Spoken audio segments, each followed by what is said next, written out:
Hi everyone, it's Jeanette with Vivo Vintage Designs. I painted that apple the other day, but I was not really happy with it, so I thought I would try to paint another apple and be a little bit looser than I was with the previous one. So I'm sketching my apple with a pencil, and I am using a brush and a dry palette. The palette is from Ranger, and it'll be listed in the description box below the video. What you do is you put your inks in it and you let them dry, and then you work from the dry palette with a brush. So you dip your brush in a little bit of alcohol and you reactivate the inks, and it gives you a lot more control than I was ever aware of. I always wondered how people painted these beautiful pictures with the alcohol ink, and it was so controlled. And even though I had the palette for the longest time, I never used it. It was one of those things that, oh, maybe I need this. So you buy it. And I filled it, didn't label the colors, so I have no idea what's where. And I do have another one on order, and I will be sure to do it right this time so that I can actually refill them with the correct colors. So what I'm doing here is I am laying down the foundation colors, as I call them. I'm sure there's another name for it, but that's what I call it. And I'm trying to get the shading, the darker side.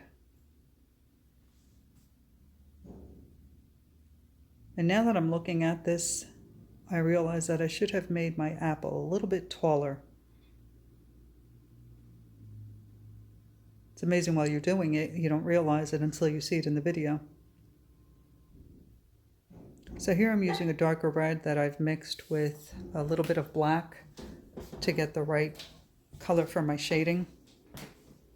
And that's what's wonderful about this, is that you can mix colors on the palette to get the color that you want. So I've been practicing painting birds and painting the fruits and trying to learn all that I can so I can become better at it. And it's been a lot of fun, and I think that it's something everyone should try. Painting flowers is a lot of fun, and I think I'm pretty good at it, but it was safe, and so that's what I continued doing. And now I'm discovering that there's so much more that I can do. And with enough practice, I'll be good at that too. So I'm hoping anyway. But I'm having a lot of fun trying different things. And I'm hoping that these videos inspire you to not limit yourself to what you know you're good at, and to try something different, to get out of your comfort zone and challenge yourself.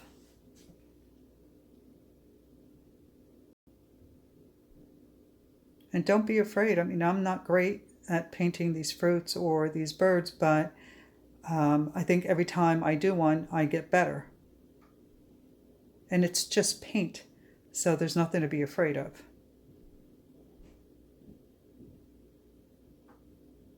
So here I'm painting the stem, and I used black, and I want to say it was teak wood. And then I'm using a little yellow for the highlight.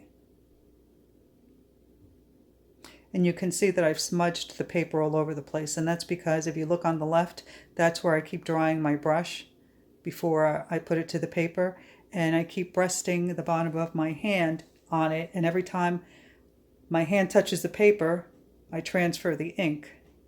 So that was a lesson learned. But I can easily clean that up, and you'll see me do that pretty soon. Also, I should let you know that this painting actually took me close to a half hour, maybe a little bit more.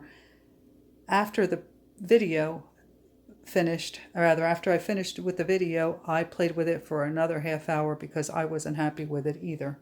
So the picture that you see in the thumbnail is the picture of an hour's worth of work.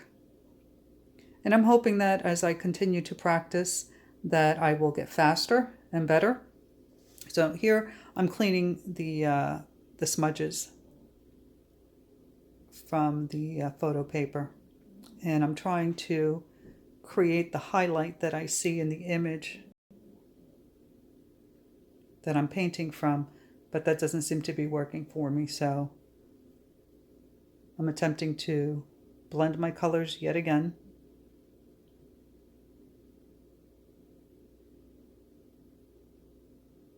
You know, I tried to look on YouTube for videos of painting an apple with alcohol ink, and there really isn't a whole lot available. Most of what I found was watercolors, and I love watercolors, but it's really different to use ink. They don't behave the same. But I did get some pointers.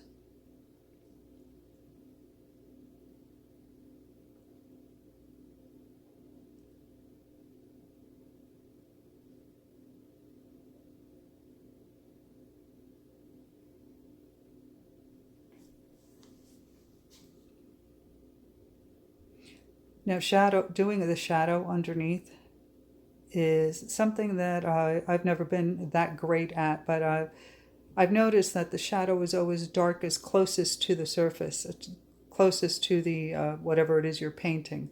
So I'm learning a lot.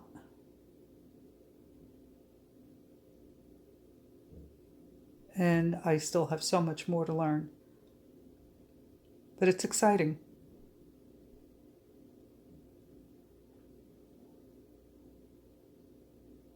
And I'm really hoping that you all give this a try and share with me what you've done. You can always message me on my Facebook page, Vivo Vintage Designs, or you can tag me on Instagram, also Vivo Vintage Designs.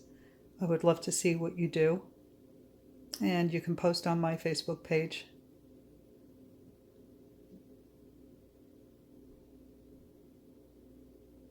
Well, I hope that you all enjoyed this video and find it inspiring, and that you give this a try.